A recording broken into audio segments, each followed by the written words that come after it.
Just this week, President-elect Trump sat down with both Al Gore and Leonardo DiCaprio to discuss climate change, this while also announcing that he'll nominate Oklahoma Attorney General Scott Pruitt to engineer climate change policy as head of the EPA. Pruitt, not exactly one who tends to listen to the likes of Gore or DiCaprio or the overwhelming majority of climate scientists. CNN's Renee Marsh has been putting together a dossier on Pruitt for us. And Renee, Dan Pfeiffer, a former senior advisor to President Obama, he tweeted after the announcement of Pruitt, quote, "At the risk of being dramatic, Scott Pruitt at EPA is an existential threat to the planet."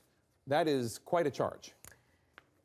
To say the least, he's been a lightning rod pick. I mean, we've seen passion on both sides of this. You have the Republicans who looked at the EPA as a wasteful agency that overregulates. They say that Pruitt will cut wasteful spending and useless laws. On the other side, you have environmentalists who call Pruitt dangerous, both to Americans' health and the environment. Today, we take a look at Trump's EPA pick and what it means for the air you breathe and the water you drink.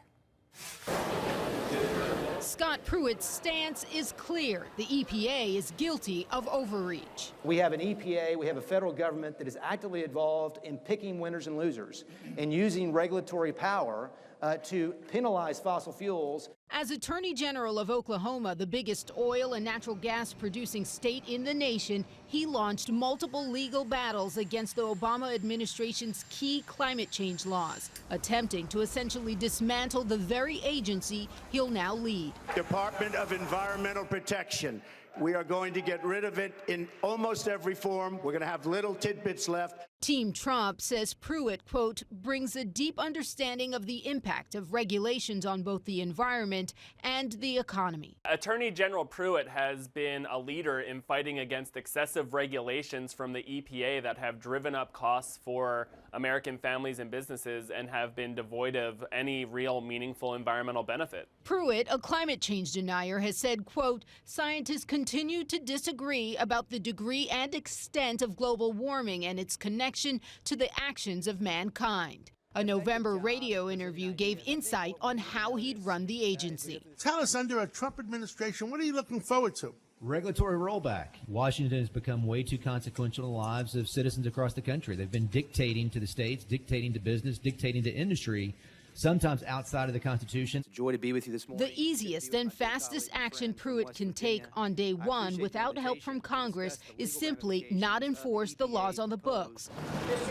Trump says his administration values clean air and water, but his EPA pick sued the agency 12 times, challenging its Clean Power Plan, which seeks to curb carbon emissions from power plants. He's also sued the EPA for trying to curb methane emissions from the oil and gas industry. He's taken lawsuits to eliminate the regulations on soot in the air. He's taken lawsuits that would allow more mercury to be put out by coal-fired power plants. He's a strong supporter of the energy industry, and they support him too. In 2014, his campaign committee received more than $700,000 in contributions.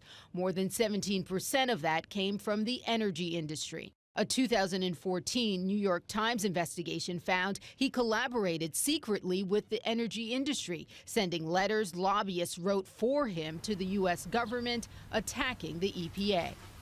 Well, Democrats don't have the power, obviously, to block, but lawmakers CNN spoke to say the game plan is to essentially reach across the aisle to have discussions about what's at stake here. But really, the big picture for the Trump administration, this goes beyond the environment. The philosophy of fewer environmental regulations really speaks to President-elect Trump's larger goal of economic growth. Of course, Jake, the thinking is if you get rid of the regulation, then that allows businesses to flourish. Of course, a lot of concern about the air we breathe and the water we drink. Renee Marsh, thank you so much.